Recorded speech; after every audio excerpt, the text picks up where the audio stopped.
Hello and welcome, guys. I apologize for being late to this week's episode of Lies, Dirty Lies and Statistics. We are waiting on young Sam. It isn't Sam's fault. I was kidnapped by my three fucking crazy ass kids. My wife is now dealing with them. It was brutal. Let's kick off. Ofon says, "Oh, really? 8:01 p.m. and still not here." My apologies, man. My apologies, Ofon. From my heart, I really do mean it. Nathan Gorman says, "What did you make of Barboza's fight with Kevin Lee and Khabib? He took a hell of a beating, but is still fighting good fighters and performing well." I think that both those guys anomalies in how good they are at grappling and the type of grappling that they do. I think Kevin Lee's a very, very, very good grappler. He's just kind of mechanical with his stand-up, which makes it very difficult for him to be able to impose that further up the chain. Now, I think they both put pressure on Barboza. Barboza doesn't do well coming forward because it stifles his kicks and his attacks. And they both did a fantastic job of getting him down, getting him down, really working him early in that round. Just a second, guys. I'm just going to message Sam. I'm just messaging Sam, guys. Yeah, so they both did a fantastic job of getting him down and beating him up in that first round. So when that happened, that makes he came out a very different fighter in that second round. I don't know that Sadiq will be able to do that necessarily. I don't like, he doesn't have that kind of stifling forward pressure wrestling game, but he does have very good forward pressure. And Edson has gotten a lot better with his boxing and a lot better at being able to impose counters with his actual boxing once he loses the kicking range. Hello, sir. Tim, can you hear us? Yes, sir. I'm here, loud and clear. It's on. So yeah, he's much better at doing that. Like before, it was more of a counter with the right hand that he had. And it wasn't the most powerful right hand. And if you could box him and you could put pressure on him and you could wrestle him, it started to be very, very difficult for him. But nowadays, he's put a nice check hook in there that he uses a lot. And he uses a lot of stuff off that left hook, like left rips to the liver, hooks to the head. He's more well-rounded in that respect with his counters. So I think that the beatings that he took off Kevin Lee and Khabib, unless you are that kind of guy, you're not going to be able to impose that on him. That's my take. I don't think that Sadiq has that kind of game, although I do think that Sadiq is the younger guy, stronger guy, and he's a big hitter and a good boxer. Not necessarily a good boxer, but he hits very hard, and that has always been a bit of a problem for Barboza. But we're going to speak on a few of those things. We're going to unpack a few more of those things as the show progresses. Samuel, can you hear us? Yes. Can you hear me? I can. Thank you so much. And my apologies, mate. We've had a domestic here, the likes of which you would never like to witness, between my wife and I on one side and three little knee-high Mongols on the other. How are you, Sam? Yeah, good. Good now. Awesome. Let's kick off. Talk us through comparing the two, so Sadiq and Edson. So overall, and just in terms of their average output in that per round and average landed in that per round, overall, Sadiq does have a slight advantage over Edson Barboza in their UFC performances. And it's worth also noting that you're looking at a range of, a stark difference in terms of UFC experience, at least. Edson Barboza has 17 wins and 11 losses in the UFC compared to Sadiq's 6 wins and 1 loss in the UFC. So although we're looking at the average stats per round, obviously Barboza has those, much higher and much longer career in the UFC.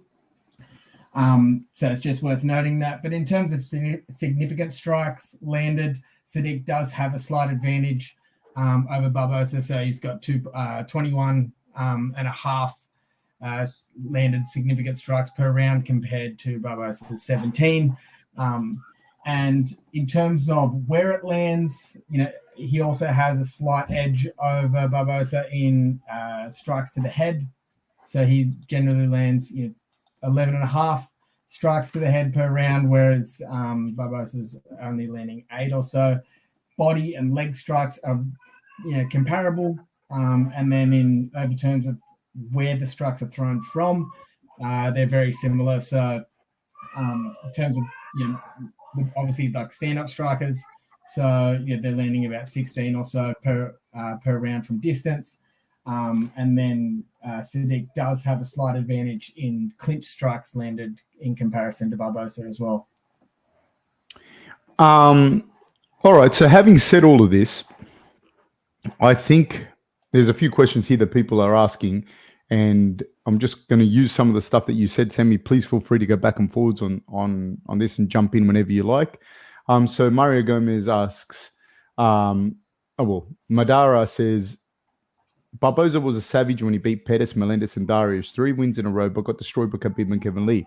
Was it a case of bad matchups? Like I said earlier, he doesn't do well when people can pressure him coming forward and stifle his kicks, because that's his biggest thing are his kicks.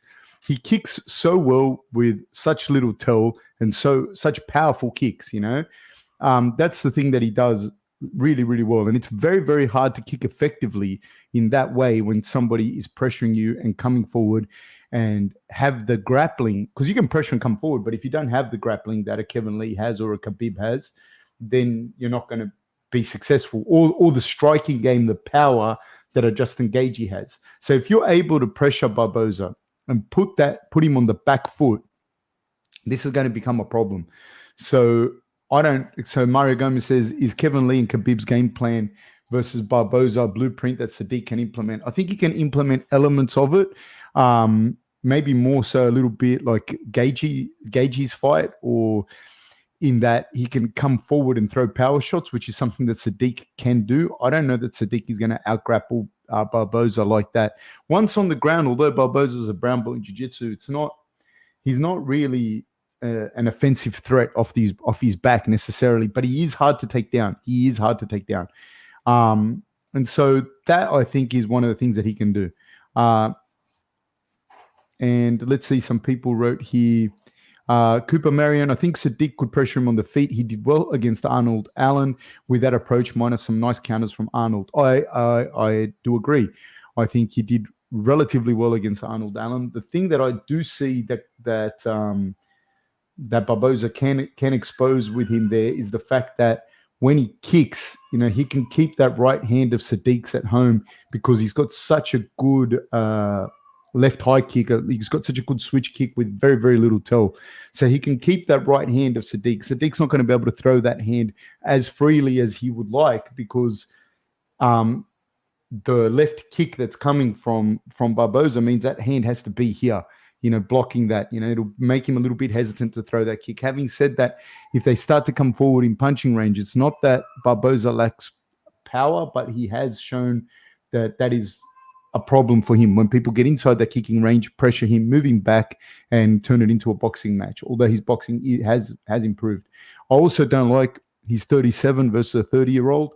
I don't think that plays in his favor, my opinion.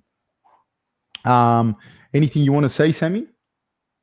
No, I was just going to also add just the age difference there as well. But also, and although you did mention Barboza's grappling background and being a brown belt and that as well, he has had 2 submission losses in his UFC career as well. In fairness, they were against very good grapplers.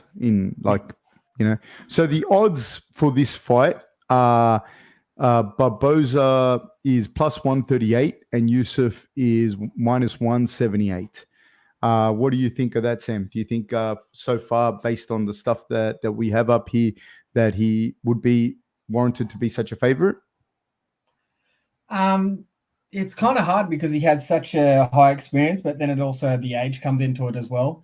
And if you look at the people he has lost to, they've been, they're big names in that as well. So, but yeah, maybe we can have a look through and decide at the end as well. For sure. So let's see.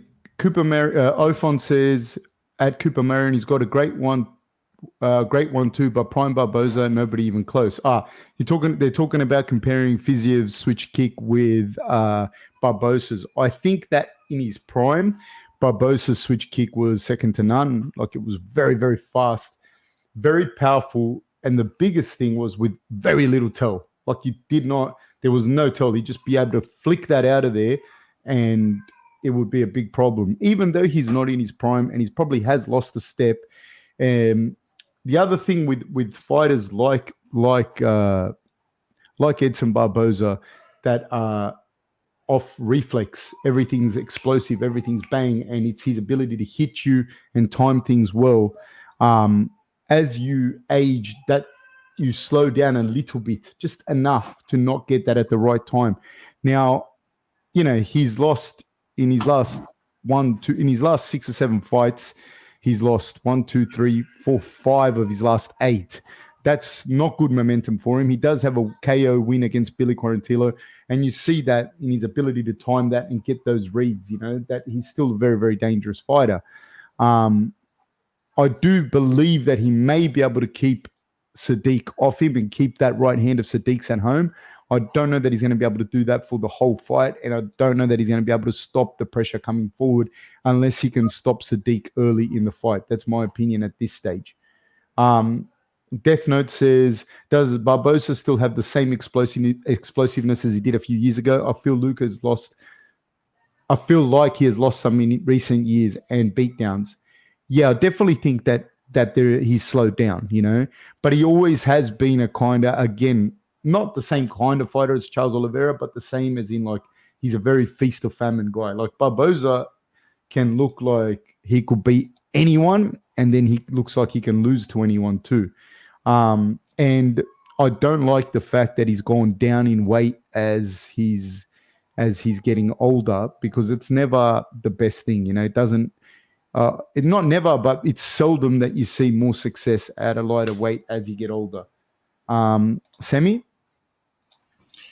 Yeah, so when you actually look at it's interesting that you just mentioned that last kind of the last few fights that he's had. If you actually break it down into each of them in terms of their average landed per round as well, and with the exception for the fight against Dan Ige, if he's won the fight, he's increased his overall average of output and strikes landed. So in that last fight that he's had, he was landing 21. He was landing 21 compared to 17 significant strikes that he normally does. When he actually loses, he dramatically reduces his output. So it really depends on, obviously, who he's fighting and how they're defending in that as well, and how they're pressuring. But, he went against that fighting against Bryce Mitchell. He went from 17, down to 30, around 30% or so of his normal output. So he's only striking, 5 or so strikes, only landing 5 significant strikes per round against Bryce Mitchell. So reducing his average dramatically. And then similarly as well, almost halving his average output. But then when he wins, he actually, obviously, that striking just really shows, and he increases that output as well. Can I just say something on that? Bryce Mitchell, Khabib, Kevin Lee, whilst they are different grapplers in effect, but ultimately they're guys that are going to come forward, try and grapple him, chain wrestle him, get him to the ground, stifle his kicks. This is the way to beat Barboza. And those 3 guys, that's what they were able to do. And hence they were able to bring down his output and make him hesitant, have him moving backwards, and it gets very, very difficult. He does throw like the spinning heel kick, even moving backwards like he did against Khabib, but and he did it to Kevin Lee as well. This is the thing. There were moments in that fight where, man, he lands one of those shots and he knocks you the fuck out. Like, this is no fucking joke. And he can do that at any stage of the fight, and he can do that moving backwards. But the chances of you doing it, they reduce dramatically as you start to get pressured and the kicks get taken away from you. Yes. Anything else, Semi?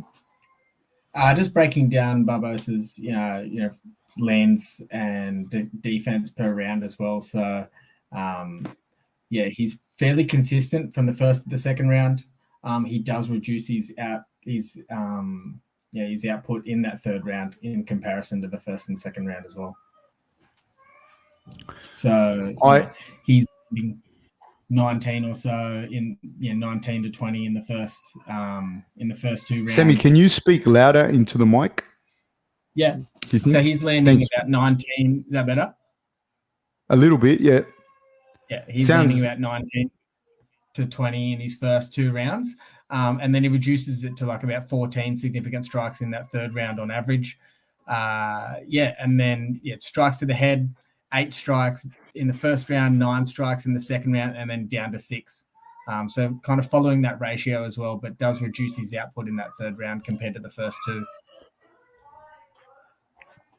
I think there's an interesting question here that somebody asked. It says, I forgot who Ofon asks it. He says, I forgot who the first one to figure out Barboza's style was. Was it Cowboy or Ferguson? If you remember the Jamie Varner fight, Jamie Varner kind of ran him down with I believe it was right hands. I kind of chased him around the octagon with right hands. And I'm making this sound like much more basic than what he was, but he kind of chased him around the octagon with right hands and didn't give him the space to get his kicks off. Dan Hooker, when he fought that fight, I thought Dan Hooker was going to beat him, to be honest with you. I picked Dan Hooker in that fight. But the fact that they kind of stood at range and Edson Barboza was able to get his shots off against Hooker, creating a very, very difficult situation for him, So you can't stand at range with Barboza. And it's easier said than done. But I think the first person to do that, I'm pretty fucking sure, was Jamie Varner. Then Donald Cerrone caught him. I remember that fight clearly. He caught him with either right or a left hand, but he caught him flush and dropped him and then choked him. Michael Johnson has a decision win over him as well. Then it was Tony Ferguson that kind of ran him down, and in the second round got the submission on him, the Bravo choke. And then obviously was Khabib, Kevin Lee, and so on and so forth. But so I think it's a known thing anyways that's what you should do with a kicker is stifle their kicks. You have to kick with a kicker, and Sadiq can kick.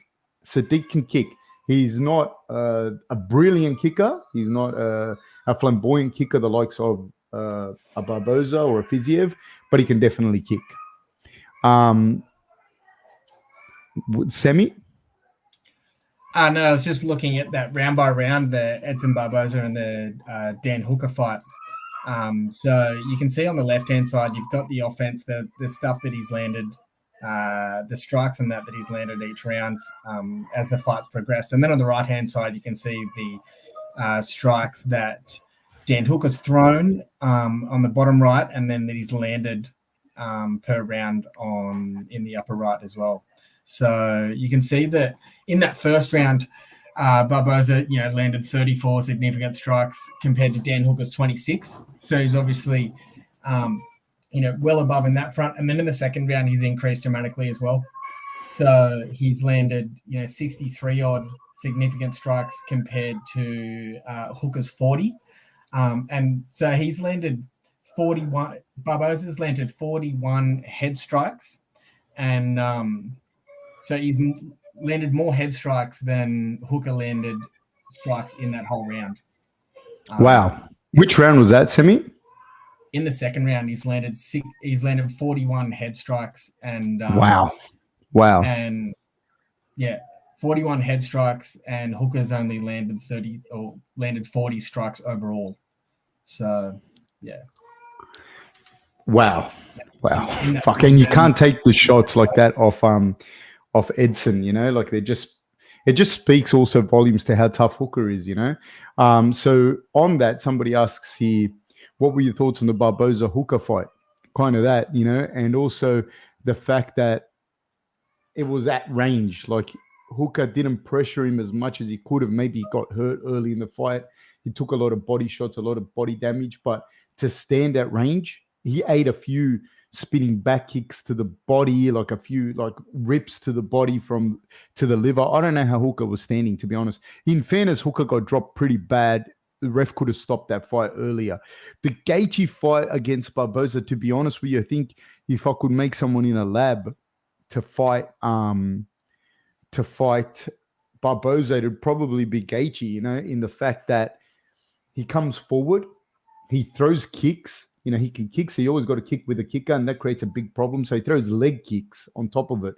He throws leg kicks, he comes forward, so both those things stifle Barboza's kicks. Then Gaethje's durable, he's got a fucking chin on him, so he comes forward even more. And then he gets inside and he cracks with his hands. He can really, really crack. And he can wrestle on top of it. He's got offensive wrestling and even defensive wrestling in his pocket if need be. So these things make it very, very hard. He can come in and he can pressure Barboza almost to a point that nobody else can like that, That's what I think. So I think that Gaethje fight was a real tough one for Barboza. Really, really tough fight. Cooper Marion says, I feel like and somebody here wrote, Ofon says he thinks Hooker didn't do a good showing against Barboza. It also depends what happens in a fight, man. Like you can get hit to the liver real early in a fight and you keep a poker face and you keep on fighting, but that's already taken a lot of the fight out of you. And Hooker got hit to the body a lot of times and to the head really bad in that fight, like some really flush shots. The problem is as well, when we do the statistics and you talk about significant strikes, a really hard liver shot is one significant strike. A really hard hit, maybe somewhere here to the ribs or something that's not as painful as the liver, it's still the same, it's still counted as a significant strike. It's the same significant strike, but the reality is the liver shot will make you shit your bed and run to your mum. Is what I was going to say, shit your mum. Yeah, it'll make you shit the bed and run to your mum. It's really, really, really painful. It really takes the fight out of you. So it's I don't know, I don't know. The fights can play out a million different ways. Cooper Marion says, I feel like the Gaethje fight could be a good game plan for Sadiq in a way. He throws good low kicks and just going after Edson usually makes him want to throw back, which opens him up for counters. Yeah, that's more I think Sadiq has more closer abilities to do what Gaethje did than to do what Khabib or Kevin Lee did. He has to come forward, throw leg kicks, throw big shots, get inside, box him up, clinch with him if he can, and take the fight out of him in that way. Cooper Marion says, even just watching the Hooker fight is bad for your liver. Yeah, it hurts your liver just watching it. Han says, hey, Fab, hope you're doing well, man. I'm doing okay, man. I'm doing pretty good. I just had a massive argument with my 3.5-year-old daughter. It was fucking, honestly, like anyone that's got kids will fucking know what I mean. Then you feel like the shittest person in the world for yelling at a fucking 3.5-year-old. Like it's just fucking crazy. Hey guys, if you haven't already, please like and subscribe and share the channel. Sammy, what's next? I just also wanted to note in that fight against Dan Hooker. So Dan Hooker's actually, we just said before that he's landed, there was 60 significant strikes compared to, 40 significant strikes landed in that second round, which obviously did a lot of damage. But if you look on there, so in that second round, Hooker landed 40 significant strikes, and normally on average in that second round, Barboza, there's about 20 significant strikes landed against him in that second round. So Hooker was able to land about double the rate that everyone else has against Barboza in that second round. But it's just the fact that Barboza landed triple what he normally does in the second round as well. And that, I think, is how much did Dan slow down in that round? Well, like compared to what he usually does? Oh, I'd have to pull that up. But yeah, just compared to other people that Barboza's fought, he's, Hooker's done incredibly well, I suppose, in that second round in comparison to everybody else against Barboza. So And Barboza just, oh man, in that fight, he really, really hurt Dan to the body. Beetlejuice asks, because it's pertinent, he says, Fab, I just clicked on the video and the first thing you said is shit the bed and run to your mum. Can I have context, please? Thank you. Talking about if you get hit hard to the liver. If you get hit hard to the liver, it's painful. Paddy Mills, I don't know if this is the Paddy Mills. Does Yusuff have good wrestling or is he a striker? He actually doesn't have bad wrestling, but he's not a wrestler. He's predominantly relies on the power that he has in his hands. But I think also in that fight with Hooker, whilst Hooker was throwing back, he'd been hurt, and he was throwing back after he got hurt, if that makes sense. So it was never going to have the same impact that Barboza's shots were having on him. I don't know to this day. I don't know how Hooker stayed in that fight for as long as he did, because it was absolutely brutal. It was a brutal, brutal beating. And not many people would have been able to keep that fight going the way that Hooker did. Sammy? No, I'm not asking you if you could have. I'm just asking if you could go to the next slide. Yeah, I'll be glad not to. Thank you. Just on that Gaethje fight as well. Obviously, it didn't last long, so you don't have a full fight of stats in there. But Gaethje actually, he was hit the strikes that he landed against Barboza. He landed 20 odd strikes in that first round, significant strikes. There was 13 of those were strikes to the head. And that's double what Barboza landed on him in that first round. So Barboza only landed 6 compared to 13 head strikes. But it's obviously a testament also to how hard Gaethje hits, because while the numbers aren't, he didn't hit him a lot in comparison to what Barboza normally takes. Obviously, they're a lot harder and have the ability to knock him out. And it's very hard. Like, you play around. So say, for example, you're playing around and the sparring's light. This is really good for technique development. If you're a young guy and you've never fought and you want to think you spar hard, you'll see how different that is. If you're older, more experienced guy, then that light sparring's great. And if you don't want to get hurt, then the light sparring's excellent. Everything has different reasons to do it, and how it's going to be effective. But when you're in there and it's real, and you got a guy like Gaethje that's not going away and doesn't give a fuck if you knock him out, right? He's going to come forward and he's going to throw leg kicks with reckless abandonment and smash your legs. It's not that he's just reckless in general. He's very smart too with how he fights and the positions he's in when he throws stuff, but he will throw the kicks at your legs and he will bang and he will get in there. This is very fucking hard to deal with, and it's very hard to keep someone like that off you. Sammy? Now, just looking at Sadiq overall now as well. So obviously he's only had 7 fights in the UFC. He's fairly consistent in terms of offense. As the fight progresses each round, he increases on average slightly from the first to the second round. And then, the third round is fairly consistent across the board as well. So obviously from distance, he's just a stand-up striker as well. So he's landing about 16 or so on average per round. And his opponents are landing, in the first round they're landing against him, they're landing about average 13. So he's only slightly above his opponents as well. I think the thing he does have is he does have very good power. The problem is that I just don't know. I feel that Arnold Allen was the step up in the competition that we wanted to see how good he was going to be. And I don't know that Arnold Allen had the reputation quite. He was still up and coming. So it was an interesting test between the two of them. And whilst he had really good moments against Arnold Allen, I feel that he was a little bit outclassed. So I don't know if he's going to be able to. I think he's going to beat Barboza because he's going to be able to employ the strategy of coming forward and pressuring him kind of like a Gaethje did. but I do see that he got caught by some of those left high kicks by Arnold Allen.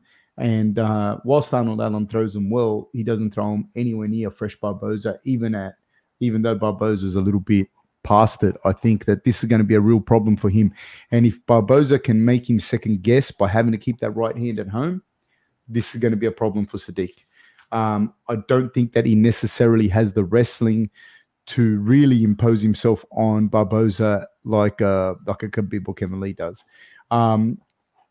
Rob McKenzie says, good morning from WA, Fab. Great questions today. Nice to just listen while working around the house. Thanks, mate. No, thank you for listening, guys. Thank all of you for listening. Thank all of you for watching. Please like and subscribe if you haven't already and share it with your friends. Sammy? No, I was just looking at some of the other fights. On the left here, you've got Sadiq Yusuff, so we can look at that Arnold Allen fight on the left as well and compare it on the right-hand side too. So to any one of Edson Barboza's fights you would like. Let's have a look at Edson Barboza versus Beneil Dariush. Yep. So on the left-hand side, you've got Arnold Allen and Sadiq Yusuff, and on the right-hand side, you've got Barboza and Dariush as well there. So obviously only went for a couple of rounds. And then if you break it down in the first round and that as well, so you can see round one, Dariush actually outstruck Barboza in that first round. So he's landed 28 significant strikes compared to Barboza's 16. So almost doubling those significant strikes landed as well. He did double the head strikes. So Dariush landed 14 head strikes to Barboza's 7. And Barboza just had slightly more strikes to the body, but Dariush had 8 leg strikes compared to Barboza's 1 in that first round. I picked Dariush to win that fight. I did pick Dariush to win. I think Dariush is a fantastic, highly underrated fighter. But it just speaks volumes of the kind of showings that Barboza can have. Barboza is a kind of guy, like I said, he's a feast or famine guy. He can beat one guy on one night and lose to another guy that you would never pick him to lose to. So the thing with Barboza as well, in fairness, is the X factor. He lands a shot that doesn't necessarily have to knock you out, but it can take the fight out of you completely. And people don't understand that with the body shots. And he throws that switch kick to the body with no tell, hits you on the forearms. It'll be like a baseball bat in the forearms. And this is the big thing that I'm saying to you is can take the fight out of Sadiq is his ability to kick the switch kick. He throws it so powerfully with very little tell. Make that right hand stay at home or make it start to block the body, or if he hits the liver a couple of times, can change things dramatically in the fight. This is his X factor, and this is, I believe, his path to victory. Whereas I think Sadiq's path to victory is a little bit more clear. Not saying it's going to be easy, not saying he's going to be able to do it, but it's a little bit more clear in what he needs to do, which is take a leaf out of Gaethje's book, I believe, and be able to come forward, pressure, throw big shots. Might be able to do it. Sammy? No, just in that second round as well, Beneil Dariush had, again, he had more significant strikes. He'd landed 23 significant strikes to Barboza's 14. 17 of those were to the head, and Barboza only landed 6 to the head. He landed 4 body strikes. Barboza had 5 body strikes. So Dariush, in terms of, if you just look at it in terms of stats and number of strikes landed, he was leading those first 2 rounds. Obviously, you'd take the finish over a decision. So, Barboza obviously got that flying knee to the head, but Dariush actually was outstriking him for those first 2 rounds before that happened. And then he cracks you. That's Barboza. You know what I mean? That's him. He can hit you with the flying knees. And I'm pretty sure it was a Quarantillo fight where Quarantillo might not have been Quarantillo, but it was, I think it was. Quarantilla was throwing the jab and then changing his level into the double leg. No. It was Darius. And Darius shot with his head on the inside, like towards a power shot, and that's how he landed that knee. And he was able to time that really, really, really, really well. Has he still got the ability to do that? Possibly, I think he still does. Will he be able to do it to Sadiq? I'm not sure. Sadiq is going to keep him moving backwards. Sammy, anything else that we have? No, just on the left-hand side, looking at Arnold Allen and the Sadiq Yusuff fight. So Sadiq actually landed, in the whole fight, he actually landed a lot more significant strikes. So he's landed 47 to Arnold Allen's 21. Arnold Allen obviously has the 2 takedowns. He has double the control time. And double the control time either in the clinch or on the ground. He only has 1 ground strike attributed to him, but Sadiq has none in that, and then Sadiq has 1 submission attempt in that fight as well. So he actually landed more strikes per round than Arnold Allen did, but obviously the control on that front also went to Arnold Allen instead of Sadiq. Who's your pick, Semi? I think it'd be interesting. I'd actually think Sadiq Yusuff in terms of power, just from the fights that I've seen in that as well, and obviously his strikes and looking at this. But I'm kind of hoping for Barboza. My mind's, and nothing against Sadiq. I just always been a fan of Barboza. I believe Sadiq will probably do this. My head and the odds, I think it's a pretty good call. I think Sadiq will get it done, but my heart's with Barboza. I hope Barboza does it. I've always been a fan. And yeah, that's my thing. Guys, what I'm thinking of doing as well, if people are going to be interested, I'm not exactly sure how this works, but I want to start like a membership, like a Patreon thing. And we're going to start doing with one of the really good black belts we have at our gym. Very, very competitive guy, very, very good grappler. He wrestled also at an international level, so did Olympic freestyle on international level. Start to break down and answer questions. So do a live chat. We'll do a live chat like this, but we'll also have, at the same time, be able to have he and I answer the questions that you may have about the grappling or the grappling exchanges. We want to do one about Islam and Charles, and we're thinking of doing that. So just letting people know what about that and seeing what people think. So yes, anything else, Sammy? And if not, we will forever hold our peace. While there's issues with not issues, but while he is 6-7 years his senior, 7 years older.